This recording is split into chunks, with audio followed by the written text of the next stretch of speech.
Welcome back to another Kray video. Please subscribe to our YouTube channel so you don't miss any videos. And for people really interested in the Krays, check out our private Facebook group, Krays Crime Lords of London.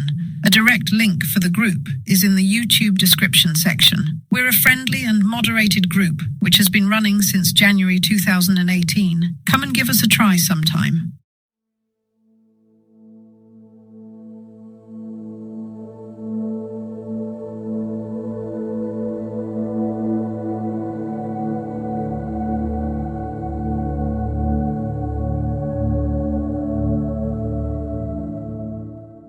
By now I knew the vultures from Scotland Yard were circling high over Valence Road, eagerly watching down on the brothers Kray, getting ready to swoop down to get their prey.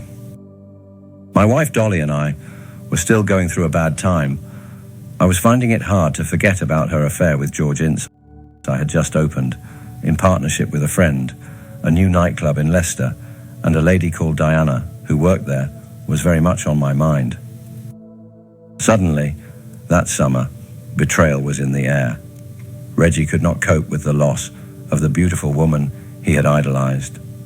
For weeks, after the funeral, he tried to drink himself into oblivion every night to ease the pain. Thanks to the Valium the doctor had prescribed him, he found this relatively easy. Mum hated going to pubs every night, but she came with Reggie and me because we were so worried about him. He didn't seem to care about anything anymore. He just drank and drank.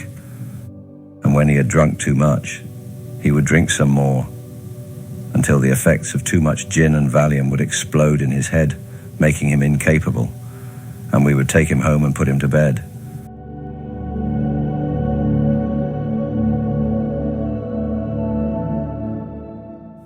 Reggie had always taken immense pride in his appearance, but in his misery, even this went out of the window.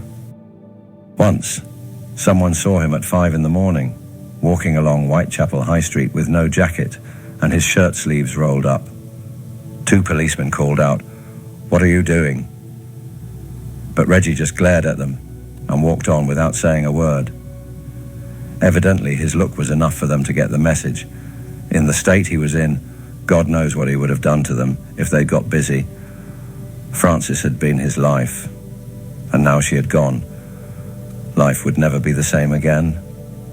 If she had not died so tragically young, if she had been around to give him love and a purpose for living, Reggie's entire existence would have taken a different direction.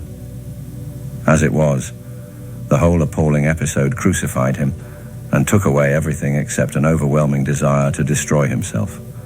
The only reason he had for living, it seemed, was to die, to join his beloved Frances.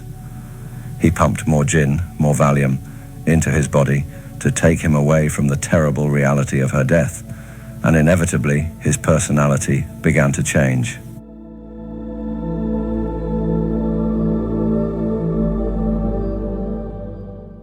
I watched the transformation hopelessly with a kind of dread.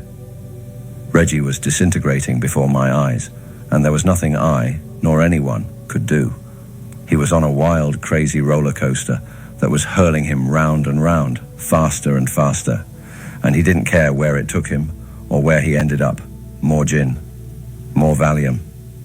As the heat of that summer of 1967 cooled, and autumn brought an early warning of winter's chill to the East End streets, the transformation was almost complete, and Reggie's death wish was about to shatter the barrier that separated him from Ronnie and change all our lives forever.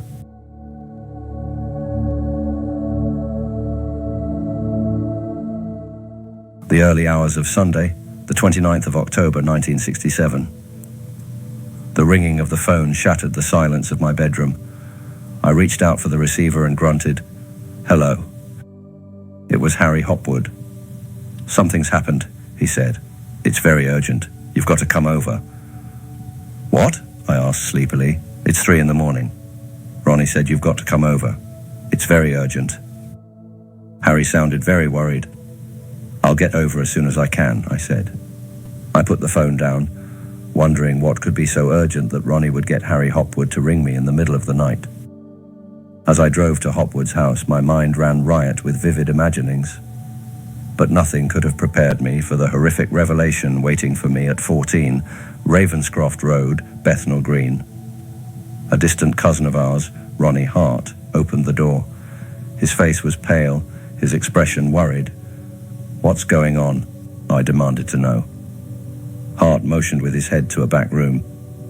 "They're in there. You better ask them." I strode into the back room. Ronnie and Reggie were sitting in 2 armchairs. I looked at Ronnie, then at Reggie. My heart raced with apprehension. "What's going on that's so important at this time of the morning?" "We've done McVitie," Ronnie said in a matter-of-fact tone. I knew Jack McVitie. He was a small-time villain who was always shouting his mouth off about what he'd done or was going to do. He was bothered by his baldness and always wore a hat to cover it. He was called Jack the Hat. He was also a crank. Everyone knew it. For weeks, he'd been slagging off the twins, saying what he was going to do to them.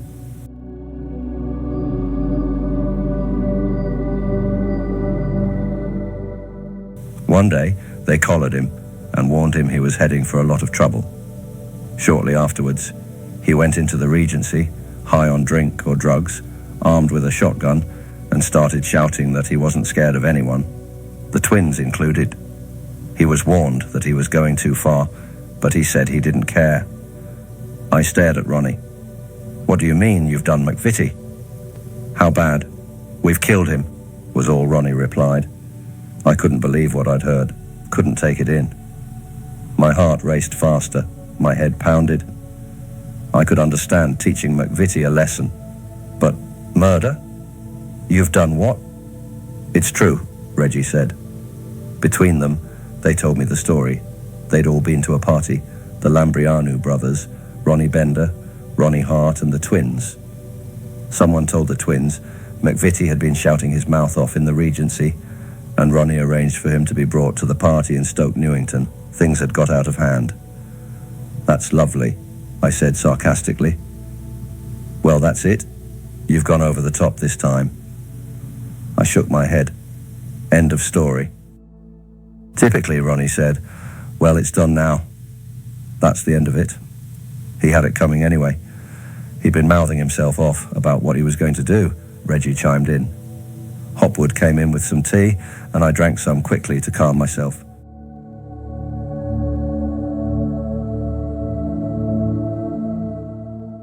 I glared at the twins. "Nice," I said sarcastically. "You have somebody over. Now you ring me up at 3 a.m. "The old Bill are going to be buzzing," Ronnie said. "So what?" I replied. "What's all this got to do with me?" I wasn't involved. I wasn't there. They said nothing. "What's happened to him?" I asked. They shrugged. "I don't know," Ronnie said. "Somewhere in South London, I think. The Lambrianers have taken him." I shook my head slowly from side to side. I didn't know what else to say to them, but I did know I wasn't involved and didn't want to be. I decided to stay out of it and let them sort it out themselves, so I left the house and went home. Dolly woke up as I went in. I made up some cock and bull story about the twins having a row and told her to go back to sleep. There wasn't much sleep for me. Since the Cornell killing, police pressure had been stepped up. With a second East End murder, they would go potty. I'd been woken up from a dream and dragged into a nightmare in which there would be no escape from the ghost of Jack the Hat McVitie. As I lay there, it struck me that I didn't know how McVitie had met his death. I hadn't asked, and the twins hadn't told me.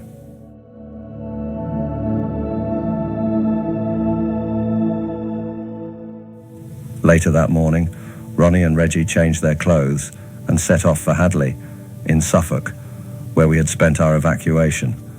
They took Ronnie Hart with them and left Ronnie Bender and the Lambrianers to clean up the flat in Evering Road, where McVitie had met his death. The twins and Hart spent a week away, keeping on the move among the villages and hamlets of the pretty East Coast country.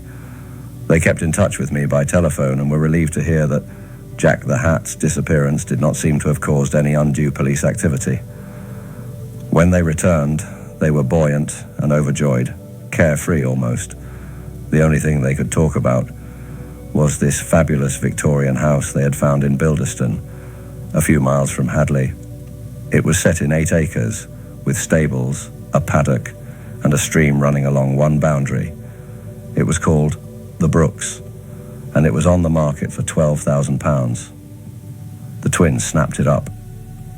Mum and the old man, who had moved from Valence Road to a tower block in Bunhill Road, not far from the Bank of England in the city, did not need much persuading to move to Bilderston. And for the next few months, the Brooks was the centre of the twins' lives. They spent thousands doing it up, and Ronnie took great delight in giving children from the village the run of the paddock, including a donkey, which they could ride. Christmas was celebrated in style, with lashings of food and drink, and Mum and the old man were as happy as they had ever been, surrounded by family and friends in a house that surpassed their wildest dreams. The ugly face of villainy seemed a million miles away. A brief glimpse of a strange face in the village, or a car cruising past the house, were the only reminders that the police were still interested in us.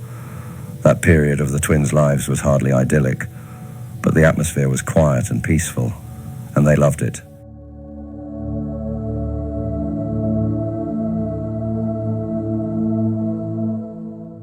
For 2 young men with a couple of corpses on their consciences, they were remarkably relaxed.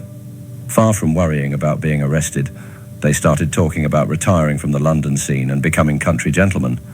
It was the calm before the storm, for when the twins returned to London early in 1968, the East End was buzzing with rumours that the law had been busy, and it wouldn't be long before the Kray firm was nicked.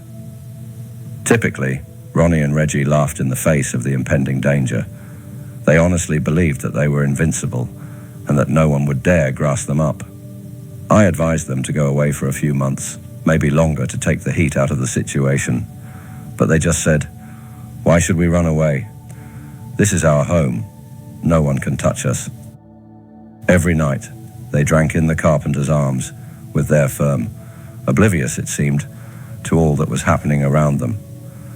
Night after night, drinking, drinking, drinking. It seemed to prove something to them. If you went drinking with them, you were a lovely bloke. I did not go drinking every night with them or anybody. I knew what was looming, and I didn't want to get involved. During the day, I kept myself busy with my coat factory and theatrical agency. At night, more often than not, I'd be at home with Dolly and the kids. But one night, I had to see the twins about something and went to the Carpenter's Arms. All the firm were there as usual, sitting around like bit-part actors in a bad gangster movie. Ronnie started having a pop at me, mocking me for never drinking with them, for being henpecked under the cosh. Then Reggie started putting in his 2 pennies on the same theme, and I lost my temper. Went into one, as we say in the East End. "See this lot here?" I said, my eyes sweeping the firm sneeringly. "They hang around you. They love whatever's going on. They love the violence. They love being bloody gangsters," I yelled, feeling all my anger at what was going to happen to us welling up inside me. "You know what's going to happen?" I glared at Ronnie. "You're going to get nicked." I glared at Reggie. "And you're going to get nicked with him. And I'm going to get nicked too." I glared at the firm. And they sat there, their mouths open, shocked at dear old Charlie. Good old quiet straight Charlie, losing his rag. "And I'll tell you something else," I said, my voice rising. "You see all these clever Jack the lads here? They're going to give evidence against you, and I'm going to have to stand there and take it all for you two."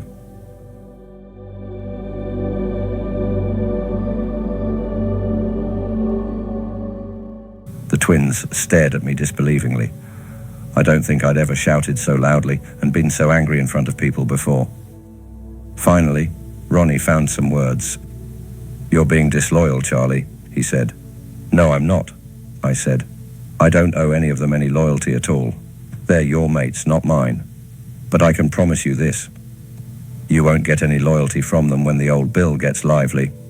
They'll grass you up as fast as you like." I didn't care that the firm was there. Big Pat Connolly was all right, except when he'd had a few, and Bender was a bit of a laugh. But the rest, I wouldn't give 2 bob for. I didn't give a monkey's what anyone thought. My views on them and what they would do to the twins was long overdue anyway. Yuka Stuttgart was a ravishing blonde Swiss beauty who had earned the title Playboy Bunny of the Year in 1966 under her Playboy name, Surrey Marsh. She looked me up in London at the suggestion of Joe Kaufman, and when the Leicester Club opened, she was the perfect partner for me. She turned out to be something else too, the unwitting catalyst that brought Diana and me together. The club was bustling with activity that September night. Everyone was done up to the nines, and no expense had been spared to give the club a champagne launch. I walked into the club proudly, the sumptuous Surrey Marsh on my arm. Heads turned, knowing smiles were exchanged. Later, Diana came up to our table to serve something. She motioned her head towards Surrey, engaged in conversation with someone on the other side of the table. "I must say you have beautiful friends," Diana said quietly. I grinned. "Yes, she's very attractive." Diana's eyes twinkled. "Well, you'll enjoy yourself there, even if the club's not up to much." I laughed. I admired her sauce.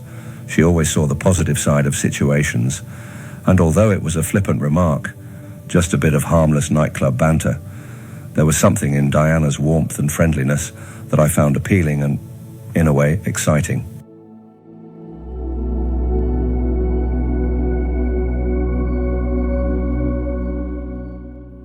Surrey and I spent the night together in Leicester and returned to London the next day. The following week, I went back to the club. Di accepted my invitation to go for a drink, and the affair began.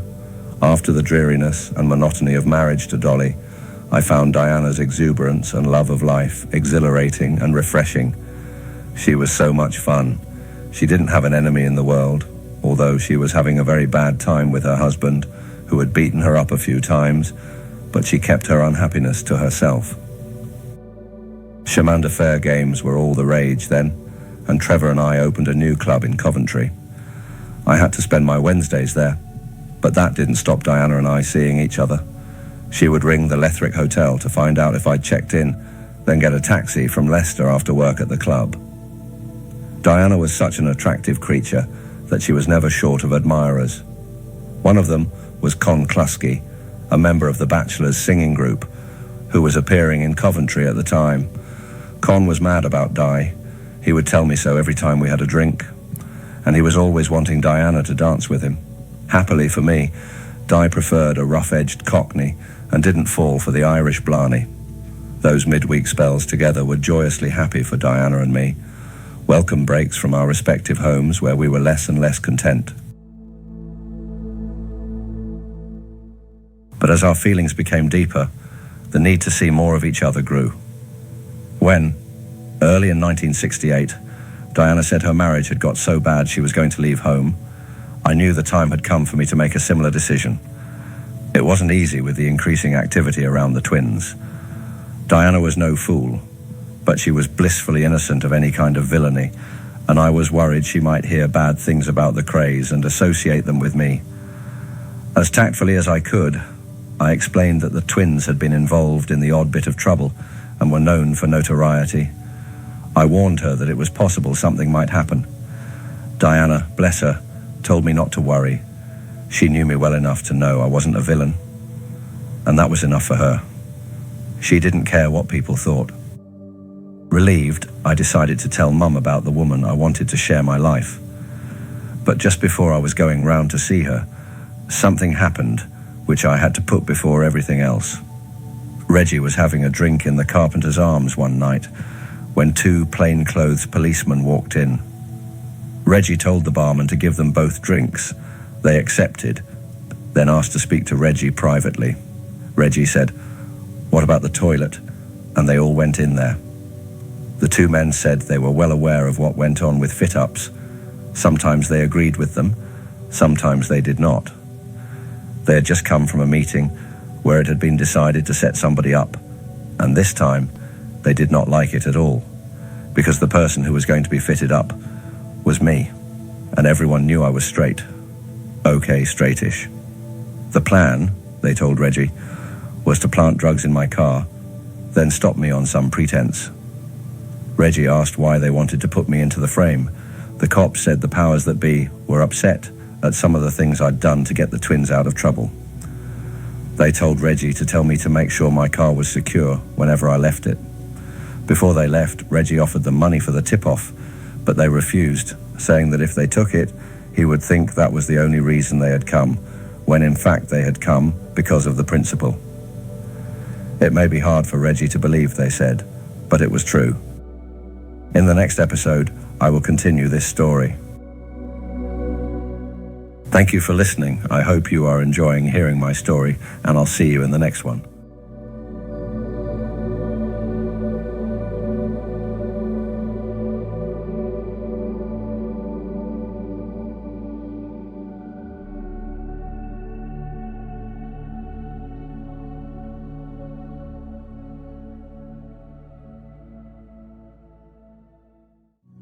Thank you for watching. If you enjoyed the video, please join our Facebook group. It's called Krays Crime Lords of London. We're a friendly moderated group with over 1,000 Kray and other celebrated gangster videos available for view. There's also thousands of images in the photos sections. The link for the group is in the YouTube description section. I hope we see you there soon. Leave a like and subscribe.